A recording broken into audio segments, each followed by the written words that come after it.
I found the easiest way to make $10K a month, and all you need to get started is a smartphone. I'm Kate, and I've helped thousands of content creators make a full-time living from social media. So if you are ready to stop jumping around to different side hustles and stop feeling desperate in trying to make money, let's get started. The first thing you're going to do is set up a YouTube channel. And I know what you might be thinking. I don't want to do YouTube. I don't want my face on camera. But let's be real. Being on camera and being able to put yourself out there is a skill that not a lot of people have and not a lot of people are willing to learn. So if you set up a YouTube channel and you actually get started, you are going to be ahead of 99% of the competition. And I'm going to be real. With my digital products that I was selling, I was making really good money before I started a YouTube channel, around $200,000 a year. But when I started YouTube, that income doubled. Seriously,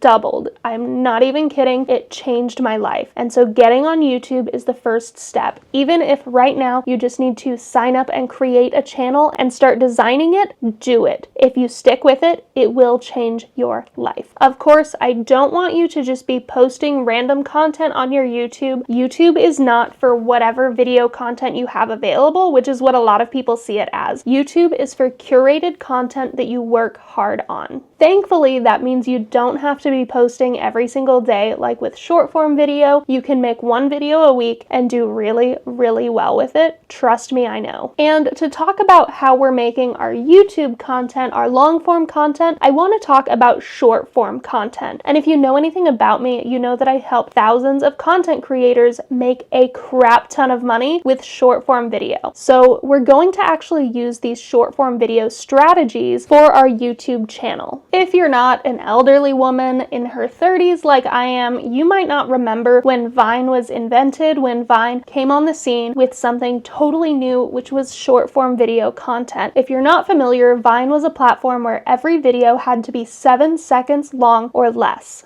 And that truly changed the game in video, because it used to be with YouTube, we would start our videos by introducing ourselves, talking a little bit about what we do, and then going into what you learn. But with the invention and the creation of short form video platforms, this all changed very rapidly. After Vine was brutally slaughtered by Twitter, by the cruel, evil beings at Twitter, we then got Musical.ly, which is where everyone shifted, and that turned into TikTok. TikTok is obviously the #1 video platform in the world right now, and the use of TikTok is so widespread that it changed how people use and interact with social media content. You might have noticed at this point, now that it's been a few years since this started, YouTube has a shorts option, Pinterest has short form video getting really popular, Snapchat has a spotlight feature for a content feed similar to TikTok's, Instagram and Facebook have Reels. These are all emulating TikTok's program, and the important thing to note here is that they also want your content to emulate the type of content that goes up on TikTok. Well, what does this mean for you? What does this mean for your YouTube content? It means no more introducing yourself. You have to get straight to the point of the video. Have a problem that you're ready to solve or a claim that you're ready to back up. This is also going to be helpful when you start posting your short form video based off of your long form video, because you can take the things that you say, the helpful advice that you say, and turn it into YouTube Shorts. YouTube Shorts is a feature that YouTube pretty recently introduced, and by recent I just mean within the past few years, but they have a feature where you as a creator can actually convert portions of your long form content into Reels. It'll automatically format it. You can add beautiful captions and you can add tags and headlines and whatever you want. But many people don't know this. You can also go into YouTube Studio and edit these to have all of your tags that you use in your long form content, and you can add a description like the ones you add in your long form content to get better views and better interaction, which is something not a lot of people do and not a lot of people are aware of, but this is going to help boost that content and your original video when you link your short form content to that video. You also then want to start posting your short form content across other platforms, and you don't have to sit and manually do it. What I do is once I've created these YouTube shorts on YouTube itself, I will download them on my desktop and then go straight toward Vista Social, which I use for post scheduling, upload them, get the content ready so that those those are going to post on my TikTok, my Instagram, and I can just schedule out the full week of content that I make from my YouTube video and is automatically going up on YouTube. I can then have it automatically go up on all of these other platforms that I listed earlier in the video. When you're making your content, you also want to talk as normally as possible. You want to really avoid influencer voice, which I am definitely guilty of, but you want to talk like you're talking to a person. And something really helpful to do if you're not very practiced at being on camera is just practice talking to your camera now and then. Do pretend vlogs when you're going to the grocery store and just kind of get rid of that like cringe concern. Okay, I think that cringe culture has truly ruined how a lot of people interact and create on social media, and we have a big name for it now, being cringe culture, but let's be real, those of us who were trying to create videos in 2008 where we were dancing along to like My Chemical Romance songs really badly, we were just as cringe, and we were also worried about what everyone else thought about us. But once you stop worrying about what everyone else thinks, once you stop worrying about being cringe, that is when you're going to start to succeed, when you stop worrying how you're being perceived. But that is not necessarily something that you're born with, and it's definitely not something I was born with. Even though I came out the womb a yapper, I was not born with the confidence to sit and talk on camera and then edit my videos and post them. That is something I had to learn, and it's something you can practice and learn as well. If you want to learn to do this successfully and learn all the strategies that I use to make multiple six figures a year, make sure to check out the link in my description. So once you have your content, what are you gonna do? How are you making money? Because obviously it takes a while to monetize your YouTube. Well, the good news is you don't have to be monetized to get started making money. When I was younger and afraid of starting YouTube and afraid of putting in the time and effort to run a YouTube channel, I always worried, well, it's gonna take forever to get monetized, and then you barely get paid anything when you're monetized, so you're spending months and months and months creating content until you get monetized, and then you get paid like $50 for your first month. But the thing is, if you are making the right content and you really heavily niche down your content, you can do really well without being monetized, because you're going to have digital products that you're selling. And these don't necessarily have to be your own digital product. If you've been on TikTok on like the make money with TikTok side, you've probably heard of affiliate marketing. And yes, I'm going to talk about it, but don't scroll away, because this is going to be the right way to do affiliate marketing. And this is how I pay out thousands and thousands of dollars a month to different creators who affiliate market my programs, and how I want to pay you out thousands of dollars to affiliate market my programs. And it's by doing affiliate marketing with digital products, not with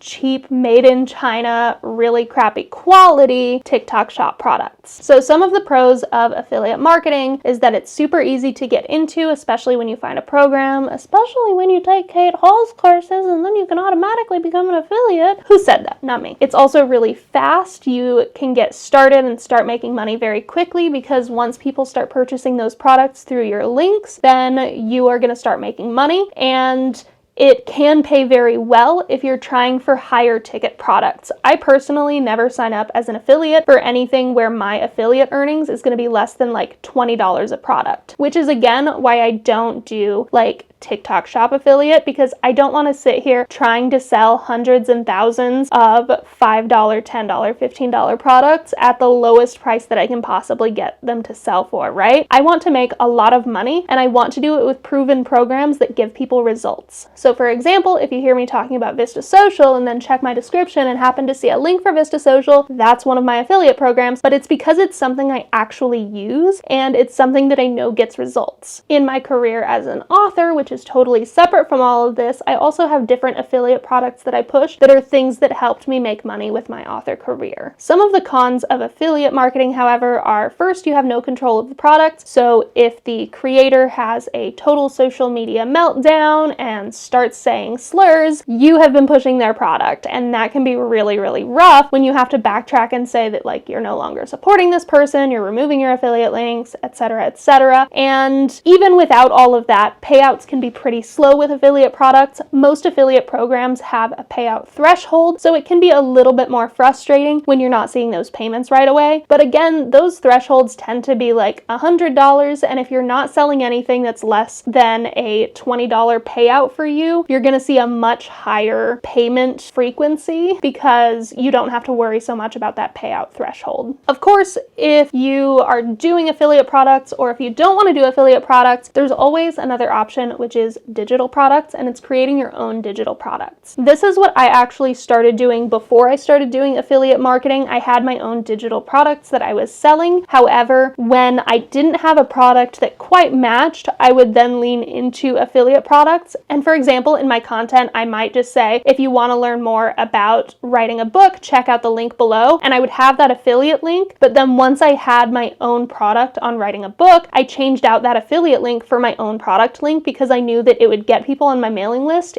and it would make me a lot more money than having an affiliate link for somebody else's program. Some of the pros of having your own product is, one, you're going to have faster payouts, especially if you use like Squarespace or something for your courses. You're going to have much faster payouts. I get paid out daily on my Squarespace, which is really nice because if I want to do some crazy shit like buy a fancy show horse, I can, especially if I'm like, okay, today I'm going to go look at this fancy show horse. I really want to buy her. And then the next day I can get a payout and then be like, here, give me the fancy show horse. Or something basic, like if you want to pay your electric bill, you're going to get paid out a lot faster when you make sales. You also have full control over yourself and the product, so as long as you're willing to stand behind everything you post and you say, then you having more control is very helpful. And you're also going to get higher payouts, because if you're doing a digital course, you shouldn't be setting your prices super low, and like your minimum price is going to be $33 if you're following my strategy that's in my courses that I talk about, that I recommend. Your minimum pay for one course is going to be $33, which is already more than those $20 payouts for, say, a $100 course that you're selling for somebody else. And then also having people on your mailing list, having them buy your earlier products is going to lead them to buy your higher ticket products. And this doesn't necessarily mean like $1,000, $15,000 products. It just means like if they buy a $50 product from you and they really like it, they're more likely to go and buy like the $100 product or the $200 product. So you're going to make more money per person that buys from your site versus a one-time affiliate payout, because that affiliate website only has like a 30-day cookie for tracking, and so you're only going to get paid for everything within the first 30 days of that person using that website. Of course, there are cons to having your own digital product. You are the one running your website, which means you're the one paying your website fees, and you're the one who has to do your website upkeep. I actually just got a message today, the day I'm recording this, that a bunch of my links on my website are broken, which means I have to go in and fix them, or I have to pay someone to go in and fix them, and getting that done can be a bit of a hassle, especially if you're not super tech savvy. And another con of a digital product is this is your thing, so you are the one doing customer service for this product. You are the one who has to deal with if somebody wants a refund for this product, which in my experience is actually quite rare, but it is your thing, it's your responsibility, so you have to run it and take it seriously and take yourself seriously and make sure that you believe in yourself and your product and help other people believe in yourself and your product. However, using this strategy and doing my own digital products made me over $300,000 in 15 months, which is still bonkers for me to say. That is not something I ever thought I would be able to achieve when I was a broke college student who like couldn't afford a pack of ramen. So if you are ready to stop flip-flopping, to actually get your butt in gear, make sure to check out my other videos and the link in the description.